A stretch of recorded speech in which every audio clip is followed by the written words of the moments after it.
Welcome to New Comic Book Day, my favorite day of the week and your show for everything that's coming out this week that you may or may not want to pick up.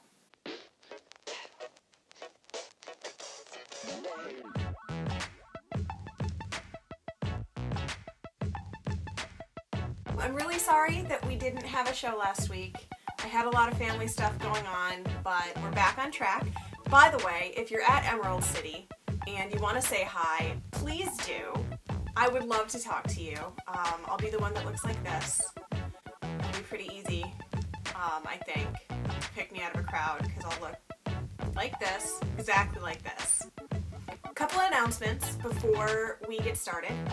In addition to Emerald City Comic Con, we're going to be going to C2E2 with our girl group, but also we are now confirmed that we are definitely going to be at San Diego Comic Con. There are quite a few cons we're trying to go to throughout the year. I'm going to be at TCAF for sure, and I think that's all that are on our list confirmed right now. But definitely come by and say hi if you're at any of those cons. We want to see you. We want to talk to you. You're probably cool, right?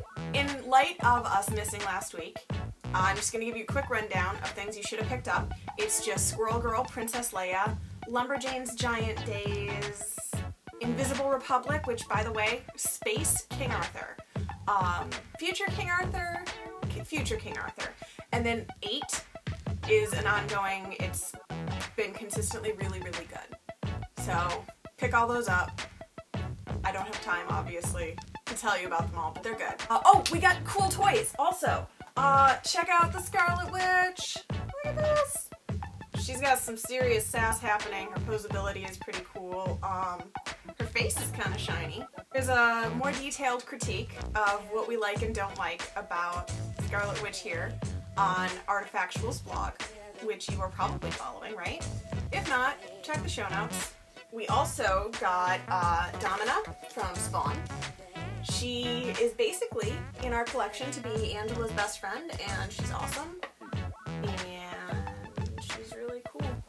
That's my whole story about her. And then, last but not least, I got Carol, you guys. I got her. I had been looking at Target and she just wasn't fucking there, but now she's here and I have her and she's mine. Her boobs are weird, but she's mine. Anyway, let's talk about some of our comics this week. There is one major trade that I want to talk about. It is the Sex Criminals trade. Well, not trade, because you've seen that there have been a couple of trade paperbacks. There's a new hardcover collection, collected edition, which is of course called Big Hard Sex Criminals. Which, by the way, totally Google safe. The first page of Google results, not porn. I don't know beyond that, I didn't look beyond that, but you can totally Google Big Hard Sex Criminals. It's a beautiful hardcover collection of the Eisner Award-winning new series, and you should probably go pick that up. So now let's talk about first issues that are coming out this week. The first is called Hit 1957 #1. And it's like if Raymond Chandler was parodying himself, but doing it really elegantly in comic book form. So it's very Maltese Falcon. It's got a lot of the noir language that's both cheesy and also kind of sexy. For instance, they call it the City of Angels, but everyone has their demons. It's got all the best parts of noir, and it's also really brutal. It's got a lot of really messed up stuff. It's very, very well written, and I can't wait to pick up the next one. I thought it was going to be a cheesy cliche, and it just isn't. It's just really good. It's very self-conscious of what it is. Next up is Jim and the Holograms #1. Jim is truly outrageous. Truly outrageous. You guys have been waiting for this. I've been waiting for this. It's super exciting. It's from IDW. And if you are a fan of the series, you're gonna love this. It's very true to the origin. It hits you right in the feels. It's got a lot of heart. It's beautiful. If you're not familiar with Jim and the Holograms, you can totally pick this up. There's no reference, I mean, so there are references that you pick up if you're a fan, but there's no reference that's inexplicable for a new reader. All girls, different body types, awesome costumes. Why not? Jim is my name. So there are a lot of great number ones coming out this week, but the last one that I actually care about is We Can Never Go Home number 1 from Black Mask Studios.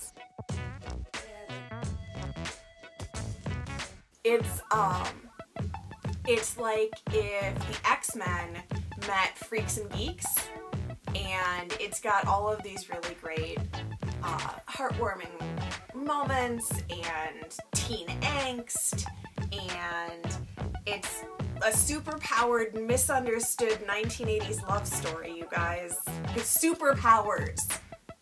It's really cool. You should definitely be picking this one up this week. Next, we're gonna move into some ongoings. We're gonna start with Abigail the Snowman number 4 of 4. It's the conclusion, you guys. And this has been one of the cutest best friends comics about Abigail and her imaginary dog that sort of not actually is replaced by a Yeti that's invisible to adults, and they have Coco together and they're best friends and they have all these inside jokes. So for instance, in this issue, they have this thing where Abigail's like, "Hey Claude, remember? Bunga!" And then they both jump, and we don't know why. Does it matter? It's their cute little inside joke. This issue sort of defies a lot of the logic. And I say that with full knowledge that this is a comic about an imaginary Yeti friend. But it defies some of the real world truthiness that I require to suspend my disbelief. But it does that in a way that's super obviously for kids, and since this is a kid's comic, I really can't complain. It's totally appropriate for the audience it's targeted to, and it's just goddamn adorable. Next on our ongoings is Curb Stomp number 2. And like last month, Curb Stomp and Dave, both by Ryan Ferrier, coming out on the same day because that man just, like, I don't know, wants to write 2 comics that come out on the same day. That seems like a lot of work to me. Anyway, Curb Stomp is amazing. It's as much bureaucratic corruption as it is extreme violence. It is on this line of a story about gang violence and extreme poverty, the women who stand together, and the industries, both the legal gentrification and illegal drugs and stuff, that shape their world. It's just profoundly great, you guys. Just great. So The Fuse, number 11.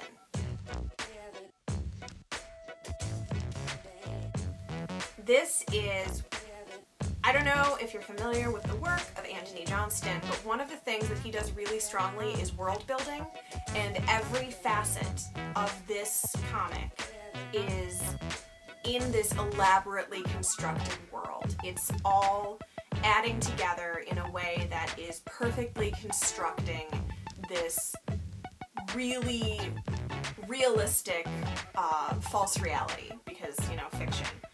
It's basically Law and Order in a decrepit space station, but it's got a lot of intrigue, it's got more smarts than it does action, and it's just really fun to read. It's not the sort of comic that you can just pick up. You need to go back and read number 1 if you're going to get to number 11. There's not really a better jumping on point at this time, sorry. But I would say it's definitely worth it. I want to talk about The Little Mermaid number 2 by Meredith Finch from Zenescope. It's great. I know that a lot of people have trouble reading some of the Zenescope titles because the enormous breasts everywhere can be very distracting to an overall story, but this is really well written, and if you can look past the unrealistic body types for both men and women, but particularly women, This is really cool. It's got a lot of really great gender subversions. The last one, first issue, was playing a lot with the movie that we're familiar with.